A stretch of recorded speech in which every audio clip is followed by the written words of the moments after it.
In order for me to upload a video every Sunday, I'm working on multiple projects during the week, all at various stages of completion. I thought it would be fun and interesting to give you a sneak peek at some of the projects I'm working on. This will give you some insight into my creative process as it unfolds. The first stop is going to be the garage, where I'm currently working on a 100-year-old Hooser Cabinet. I'm Tom, and welcome to Alley Picked.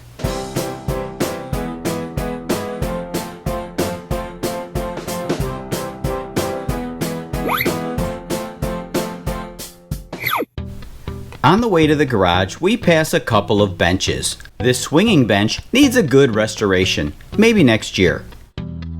This bench I got from an estate sale over the summer, and it's one of the nicer ones I've seen. That's probably next year as well. That's a vinyl window I replaced in my house. My wife recently told me that our small backyard is beginning to look a lot like a junkyard. Oh, wasn't that nice of her to say? And music to my ears. Here's a couple of rusty old ice cream parlor chairs. Here's a piece of limestone that I got from my friend Brian. One day I plan to carve the words Alley Picked onto it. Under these tarps, well, I'll get back to that in just a minute.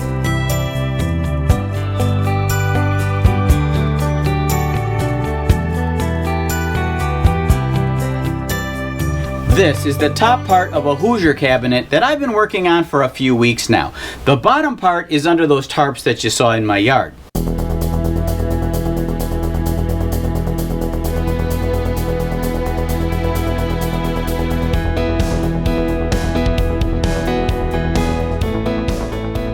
The first Hooser cabinet was made in 1898 by the Sellers Furniture Company in Elwood, Indiana. And the name Hoosier may come from the nickname for Indiana, where most of the cabinets were made.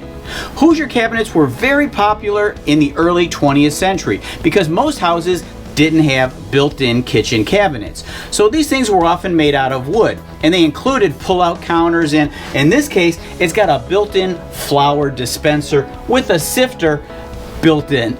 They're really cool, actually. Now, while these things don't have a lot of use in the kitchen today, they do have immense charm and versatility. I bought this top part at a garage sale for $5, and it was in really bad shape. I've rebuilt most of it. The bottom part I picked up at an estate sale. Now, it's not a perfect match for this one. They don't really go together, but I'm gonna make them work. Now, it's taken me many hours of repair on both of these parts to get to this point, and I'm hoping it'll be done in a month or so.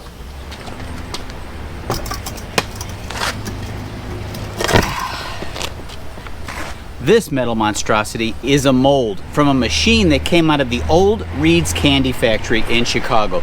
This thing actually stamped pieces of candy. My plan is to turn this into a Reed's candy table. Now, this of course is going to be the base, and for the center pedestal I turned this 4.5-inch piece of solid oak on my lathe. I polished it to perfection and completely smooth. I'm going to paint it to look just like a Reed's roll of candy. Now, I'm still trying to figure out what to do for the top, but when this thing is finished, it's not only going to be heavy, it's going to be amazing. I have here a wine press that's over 100 years old. I picked it up at a yard sale for $25. An old shop stool that I bought at the flea market, and this cutting board which I picked up at the Aldi grocery store.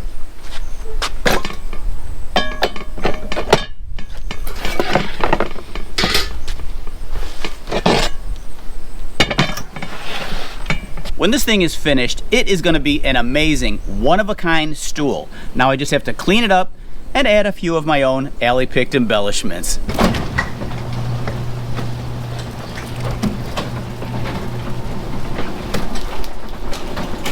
This is a sewing machine base that sat on my cousin Nick's porch for many, many years.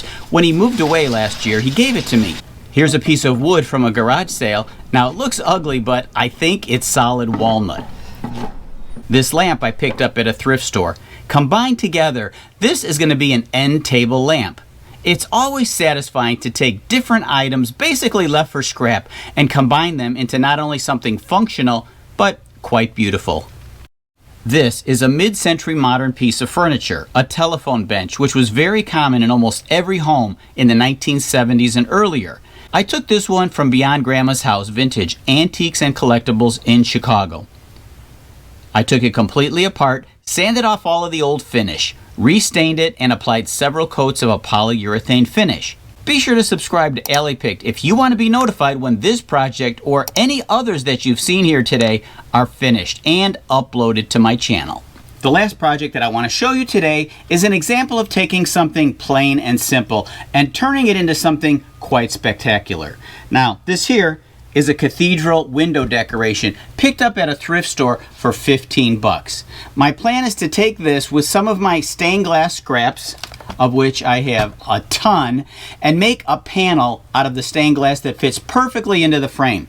I recently sold a similar one for $200, and I think this one is going to be much better.